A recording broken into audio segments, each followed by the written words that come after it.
Ma'asyiral hadirin, tuan-tuan guru yang ulun muliakan, wabil khusus guru kita Tuan Guru Kiai Haji Hasan Basri, guru kita pimpinan majelis Al-Ustadz Muhammad Subhan, beserta guru kita Al-Ustadz Muhammad Nazir, Ustadz Arif, beserta tokoh-tokoh masyarakat, orang-orang tua kita yang alhamdulillah dapat hadir dalam kesempatan ini yang sama-sama kita hormati dan yang kita muliakan. Kemudian terima kasih yang sebanyak-banyaknya saya sampaikan kepada pimpinan.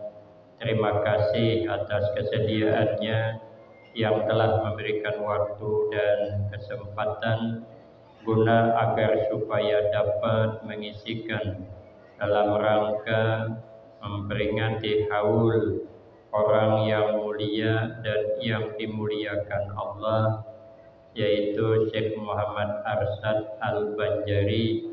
Mudah-mudahan ini menjadikan sebab Allah turunkan rahmat di tengah-tengah kita. Amin Allahumma amin. Ma'asyiral hadirin, tuan-tuan guru yang mulia, memuliakan orang yang dimuliakan Allah ini termasuk menjunjung perintah Nabi Sallallahu Alaihi Wasallam. Kita disuruh memuliakan ulama sejak hidup sampai wafatnya. Maka setiap tahun kita ingat biar kita jangan jauh daripada ulama, agar para ulama ada senantiasa bersarang di hati kita. Beruntung kita yang dapat meletakkan orang soleh di hati kita, tapi lebih beruntung kalau kita ada di dalam hatinya. Kalau orang-orang soleh ada di dalam hati kita, maka hati kita menjadi lembut, hati kita menjadi lemah lembut. Kenapa? Karena ada orang soleh di dalam hati kita, ibarat tanah tandus dikasih pupuk, inya subur kembali. Maka bila hati lembut, selalu yang dikeluarkan yang baik-baik. Tanah kalau sudah lembut, kalau sudah subur, dia selalu mengeluarkan yang baik-baik.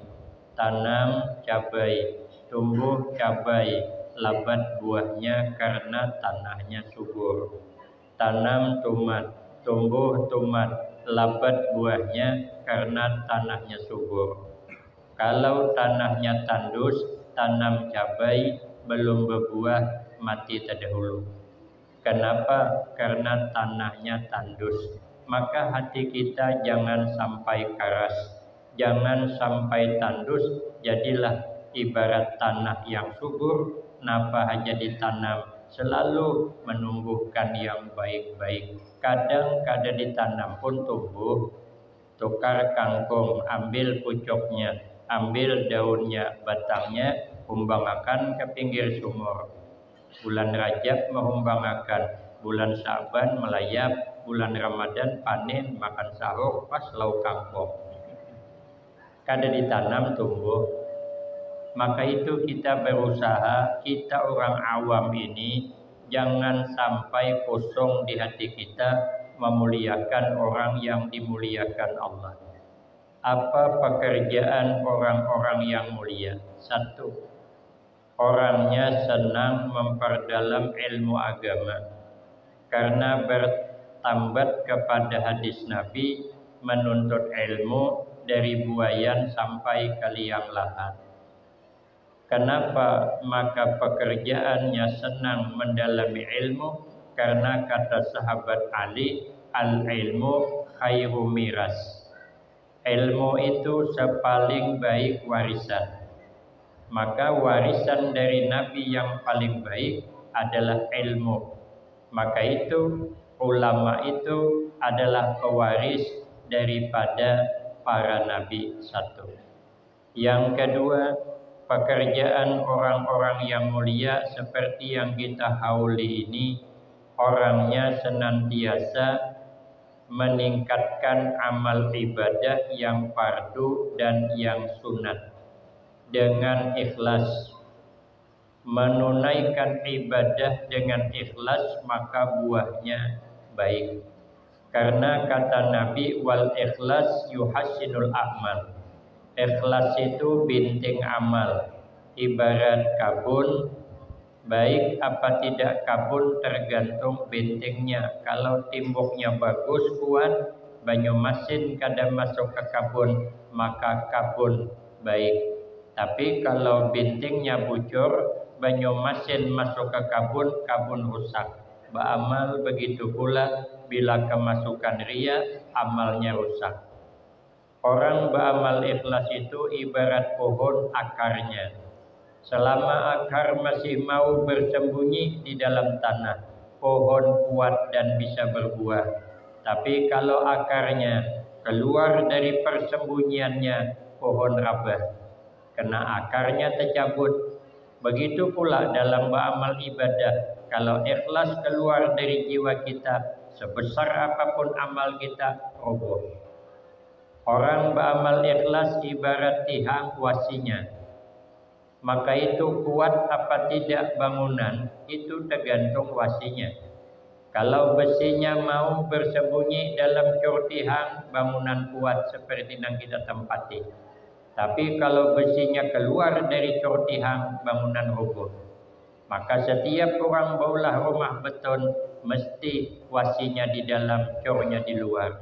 Belum pernah ada sejarah tukang baulah rumah beton, cornya di dalam, wasinya di luar, kecuali tukang buku mula. Alanya pintar kada mau. Kenapa? Wasi itu ibarat amal ikhlasnya. Orang beramal ikhlas itu katanya seperti orang behira. Guru kami bercerita, orang behira itu ada 3 kelebihannya. Satu, bila inya hendak behira, kada pernah menunda-nunda. Walaupun terbangun jam 1 malam, hujan gerimis, lampu padam, sebelah rumah hanyar meninggal, sebelah kampung musim hantu pucuk. Kalau inya hendak behira, kada pernah menunda, jam 1 pun dia bangun, tahan membangunkan bini, minta kawani. Dah ada sejarahnya orang nak behira jam 1 malam, menunda esok pagi saja. Tarai coba mengkada kuning tapi antara 2, amun kada hijau tergantung pemakannya. Orang beramal ikhlas tu kada pernah menunda-nunda, nanti tu pantang. Kada mau menunda-nunda. Orang selalu gagal sebab menunda-nunda. Kalau kita menunda-nunda selalu gagal. Contoh gampang ibu-ibu. Dibawai pengajian. Yuk kita pengajian malam ni pembukaan majlis. Uja ibu kaina hajat tahun dudik mahadang imbah beranak. Rupanya sidin batianan. Tahun dudik sudah imbah beranak dipanggil lagi. Bu kita tulak pengajian pembukaan. Uja sidin kaina hajat tahun dudik. Lah pian semalam berjanji imbah beranak, ini kan pian sudah beranak. Kainai tahun dudi jasidin mahadang anak ganal. Alasannya anak masih halus. Sudah anak ganal dipanggil orang lagi, bu, yuk kita tulak pengajian. Pian semalam berjanji kalau anak sudah ganal. Ini kan anak pian sudah ganal. Bujurai jasidin anakku sudah ganal, tapi aku betianan pula. Bila yuk. Maka bila menunda-nunda alamat gagal. Kemudian yang kedua, kelebihan orang behira. Inya kada pernah menyesal. Belum pernah ada sejarahnya orang behira menyesal. Walaupun dia makan durian, makan lauk undang gala, sop ayam kampung, sakit parut behira, tidak ada sejarah menyesal. Malah alhamdulillahilladzi azhaba anni al-adha wa afani. Belum pernah orang behira menyesal. Orang beramal menolong orang berbuat baik bila menyesal, ikhlasnya dipertanyakan. Yang ketiga, kelebihan orang bahira itu kada pernah menghitung-hitung. Kita selama seminggu ini suahlah menghitung bahira. Berapa kali masuk ke WC, kada ada pernah. Berapa yang keluar kada pernah, kecuali orang yang menghitung. Kami kan di Panglima tuh rumah muridnya ke parit. Jadi orang sebelah itu menimba pumpung nak ke laut. Kawanku bahira di sebelah, banyak pasang plong katanya. Kawan menimba pumpung, ya kawan satu. Kawanku berpikir menggugurkan yang kedua. Kawan nimba pumpung aku bahira. Ada di WC bang, WC-nya tuh langsung ke parit. Kita kada pernah menghitung. Orang beramal ikhlas kada pernah menghitung-hitung kebaikan yang dilakukan. Karena setiap kebaikan belum tentu berbuah pahala. Tapi kalau dosa yang dilakukan mesti mengakibatkan yang kada baik. Maka yang dihitung dosa bukan amal ibadah. Ada lagi yang mengumpamakan orang beramal ikhlas itu ibarat gula. Gula itu dihargai kadakah dia tetap manis. Masuk ke warung kopi, sekalinya minum kopi, kopinya kemanisan. Yang disalahkan gula. Ini kebanyakan gula, tapi gula kada tersinggung. Masuk pulang esok ke warung kopi, sekalinya kopinya pahit, yang disalahkan gula pula. Ini kesedikitan gula, pada kopi juga nang pahit, tapi gula nang disalahkan. Gula kada marah, dia tetap larut manis di setiap air.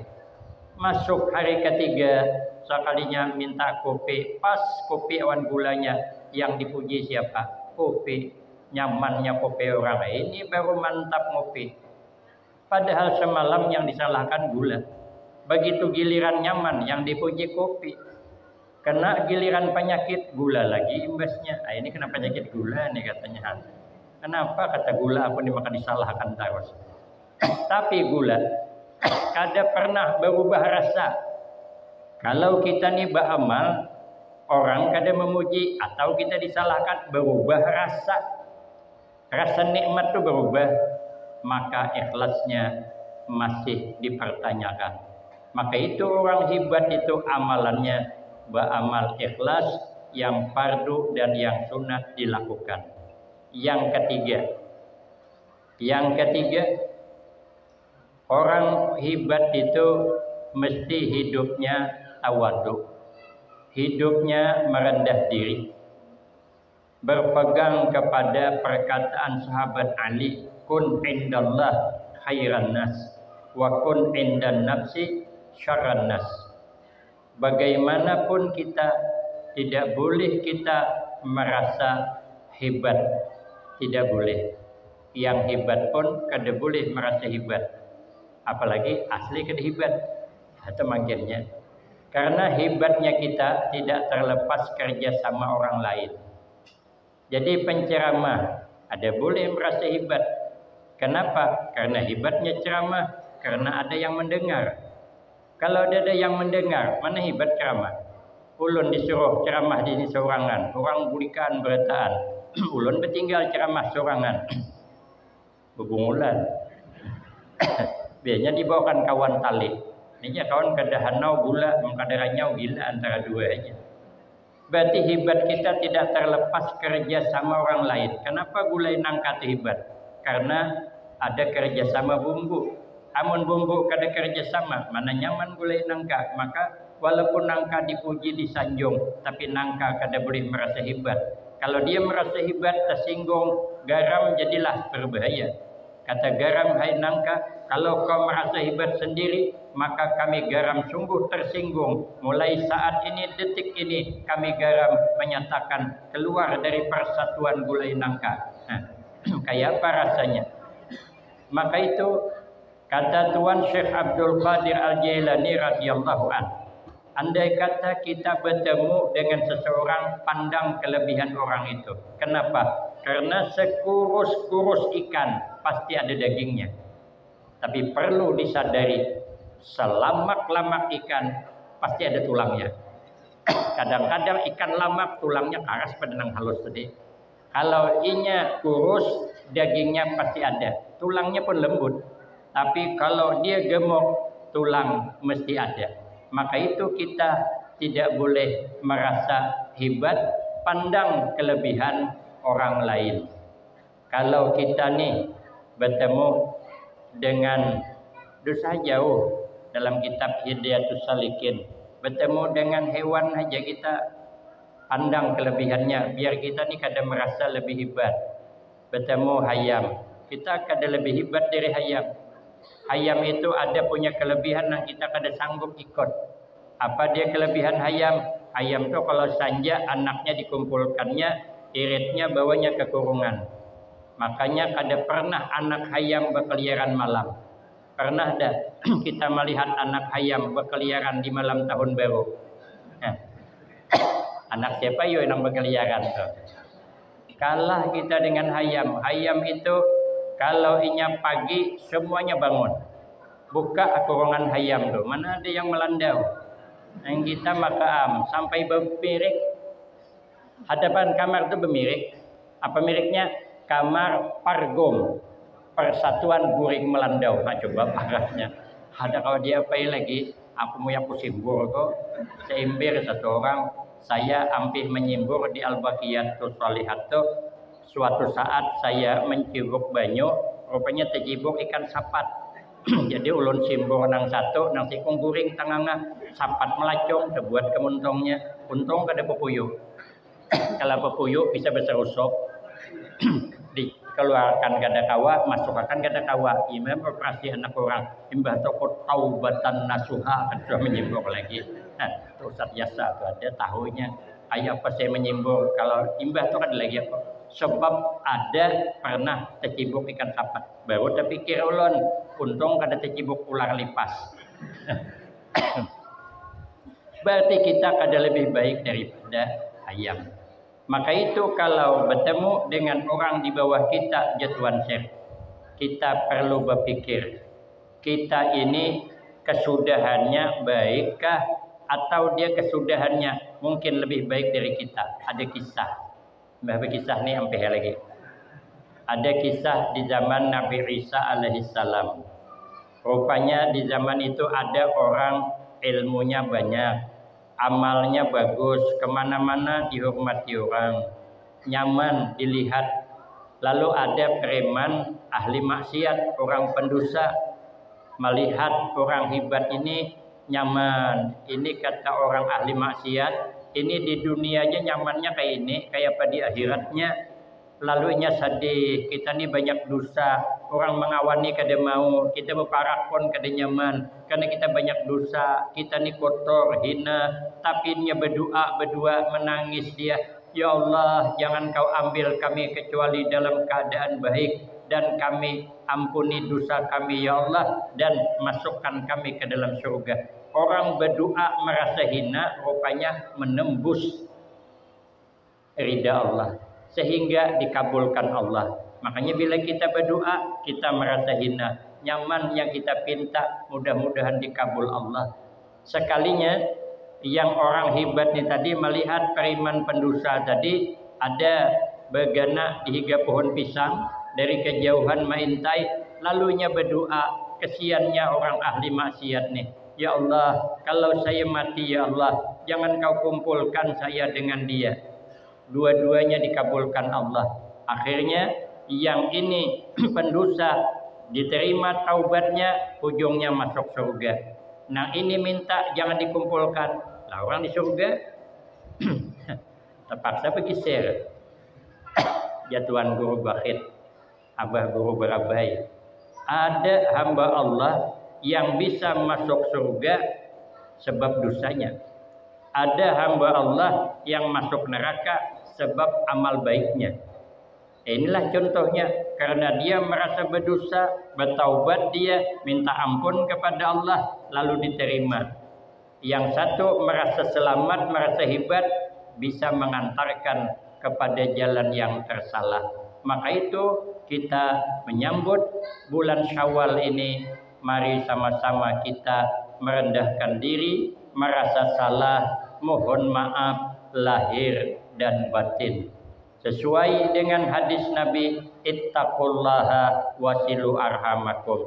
Bertakwalah olehmu kepada Allah. Alhamdulillah Ramadan meningkat ketakwaan kita. Setiap malam bangun karena hendak makan sahur. Sekalipun habis Ramadan, malam tadi subuh pada bangun lagi.